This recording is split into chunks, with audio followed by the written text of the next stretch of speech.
So Marvel Tokon literally comes out tomorrow, and this video was going to be so many different things. At first, I was going to make a scripted video giving my brief thoughts on the open beta that happened. Then it was just going to be a highlights clip of footage that I recorded from days 2 and 3. But I feel like it's too late to really do that, so I'm just going to give unscripted thoughts on what I thought of the beta, what I think of the game, and what I'm excited for and kind of terrified, if I'm being honest. There's going to be very little editing for this video because I need to get this released before the game comes out, again, literally tomorrow.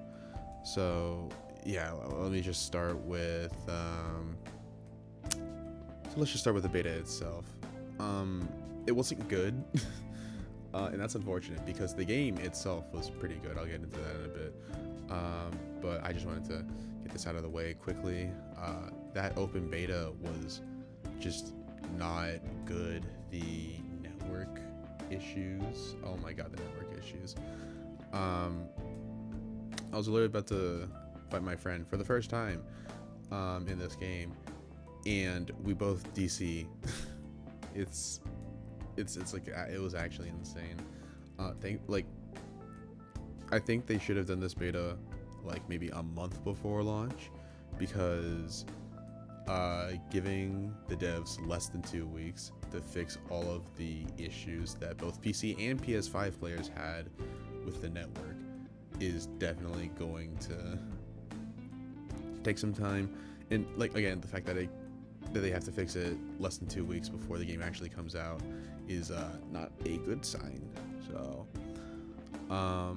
I do have a good feeling that like some of the issues that people had will be fixed by the time the game comes out, but unfortunately I highly doubt that.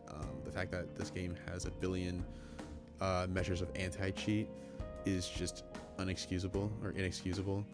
Other Arc Sys games don't need this level of anti-cheat. I can only imagine that this is to prevent people from modding the game, since again, other Arc Sys games don't have this level of security and they're just fine. All this does is prevent Linux users from playing the game and prevent mods from being developed. And it takes like a shit ton of CPU. All Sony's fault, by the way, not Arc Sys, not Marvel Games' fault. Again, other Arc Sys games don't have this level of security. So this is 100% Sony's fault, and I am honestly surprised that they went through with this because of Helldivers 2 and how people really didn't fuck with what Sony was doing, and it caused the game itself to receive backlash, and I want to see the same for Tokon. But onto the game itself, it's fun. It's genuinely so fun. Black Panther, oh my goodness. The first thing I did when I got my hands on the beta, I stayed up until 3 in the morning for that shit, by the way. First thing I did was get on Black Panther, get into training mode, and just see what I could do. And then like when I actually woke up the next afternoon and got to play the game, played with some friends, and I figured out like what exactly Black Panther can do, and she is so fun. I haven't clicked with a character like this since Vera and Grand Blue, let me tell you. Obviously, with this being the first, not the first beta, with this being a beta, I only really had time to worry about one character. Although I saw like other people like Diaphone like make use of the tag feature, I don't really see myself doing that until the full game comes out. And of course I didn't. I don't know if I'm actually going to be seriously playing Magic or Blade, but I do really genuinely want to learn Carnage, so yeah, I'll see about getting my hands on him once the full game comes out. The open lobbies reminded me so much of Grand Blues, and while you can't really like, I wouldn't say they're as good as Grand Blues, mainly because of just the controls and what they allow for. Grand Blues lobbies and like movement, I want to say are a result of them adding Grand Brews to the game, which is fun, but unfortunately nobody fucking plays that mode. Oh yeah, they announced like a PvE slash PvP mode of the game. That's like it's trying to be Grand Brews, but it's just not Grand Brews. I'm sorry. Unfortunately, I'm gonna have to dock some points for them just not importing Grand Brews. It's Team Blue working on the game, so like they could have done it. Just saying. But yeah, the open lobbies were definitely very fun to explore. Unfortunately, I was using my leverless controller to run around, so camera movement was kind of shit. I'm not gonna lie. But if I were playing on my DualSense controller, probably would have had a better time walking around, just exploring and taking in all the environments.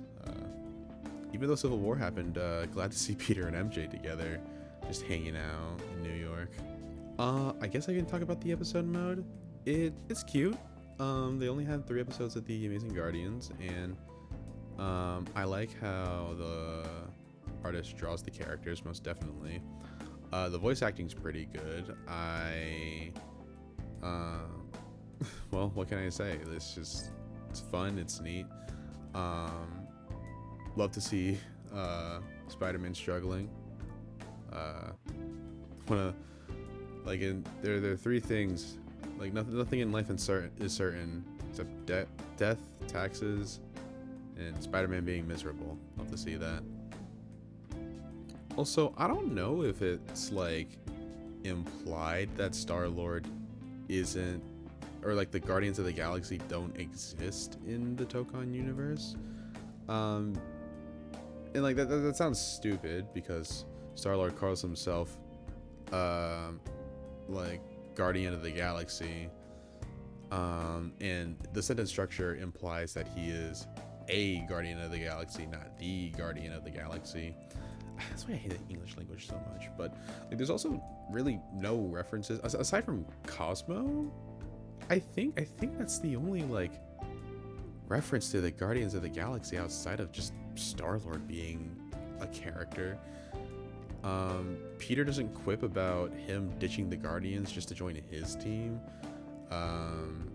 Quill doesn't mention the Guardians whatsoever. Miss Marvel doesn't mention the Guardians whatsoever. It's so weird. Like I don't think they are trying to erase the Guardians of the Galaxy, but it really feels like they are.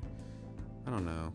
Also, I really wondered why Green Goblin was such a last-second addition to the beta until I played the episode mode, and it turns out he's Spider-Man's first fight, and you know what? That makes sense. Like, instead of having people analyzing the episode mode boss just to see how Green Goblin plays, you just let them play him. Yeah, but unfortunately that means that, like, what, that's 4/5 of the entire roster just in the game. Well, not technically 4/5, but I'll get into that. I will get into that. So 4/5 of your officially announced roster just in the game. Yeah. But since the open beta, we've gotten a few more announcements about the game. A lot of leaks because retailers are just selling the game. I tried my luck at some Walmarts in my county, but unfortunately neither of them were selling the game. But yeah, I guess I'll go into like the new information and then just start talking about the leaks.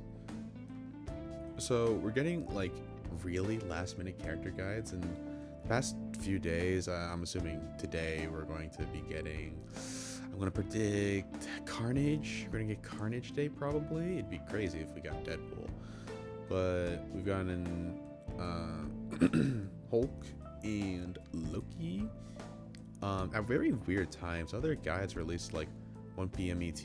These are releasing at like 9. It's so weird. And like the game's going to drop again tomorrow at 11. So it's weird that like one of the character guys is just gonna be late. I don't know. Again, they announced an offline and online PvP or PvE mode, kind of like Grand Brews, but not really. Like Grand Brews is like Fall Guys. I would describe this more so. Well, I mean, there's nothing I can really compare it to aside from, well, aside from Grand Brews, I guess. They also announced the first Year 1 DLC character, and it's, oh my god, it's Phoenix Cyclops. Like, okay, listen, from the description of him, it seems he's going to be a more rushdown character. They mentioned like close range attacks. I don't have the tweet pulled up. They mentioned like close range attack. I'm also not gonna show the tweet on screen because I could not be bothered to give a fuck. They mentioned he has close ranged attacks, and like you'd think for the laser character they would be, you know, advertising his lasers, but I guess not. So I think this is going to be, it's definitely going to be an interesting take on Cyclops. I just have an irrational hatred for Cyclops. I'm not gonna lie. I kind of wish like one of the other X-Men joined. And this is Phoenix Cyclops. I really wonder if that's going to play a role in the story mode. Probably not, because I've kind of seen Doom story mode, and it doesn't look like he's gonna be making an appearance. But I don't know. We'll see. All right, final rant is going to be about the leak. So if you don't want to be spoiled on anything, you just click off. Please like and subscribe. I'm not going to be live by the time this video comes out. I will be live when the game comes out. Don't you worry. I will be live when the game comes out, so stay tuned for that. But yeah, talking about leaks, get out of here. So the champion's a playable character. Who could have seen this coming? Literally everybody. You know who's not a playable character? The promoter. That's interesting. So the roster is 21 characters. Kind of like, what was it?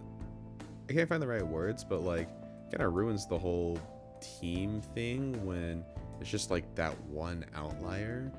And also now the roster's not going to be a clean multiple of 4, and that just kind of pisses me off. What, we're going to get 25 characters, which I guess is a nice number by the time the first year DLC rolls out, but then after that it's gonna be 29, and like it's just ew, it's gross. People have also been showing off gameplay of some of the unreleased characters. Deadpool is looking insane, I'm not gonna lie. Insane in the he looks crazy, and my friend's definitely going to have a fun time playing him. Carnage looks insane in the I'm definitely gonna be playing him type of way. Hulk and Loki didn't really get much, but their character guides are out now, so I don't really care anymore. But yeah, I genuinely cannot wait to play Carnage tomorrow. He's going to be so much fun. Oh my goodness. But yeah, that's pretty much all I have to say about Tokon. I am really excited for this game. Like, again, I already have the digital deluxe edition pre-ordered, and I still went to my local retailers just to see if they were selling the game early, right? Listen, I bought 2 copies of Rhythm Heaven Groove. I will do anything to play a game just a day early, okay? All right. See ya.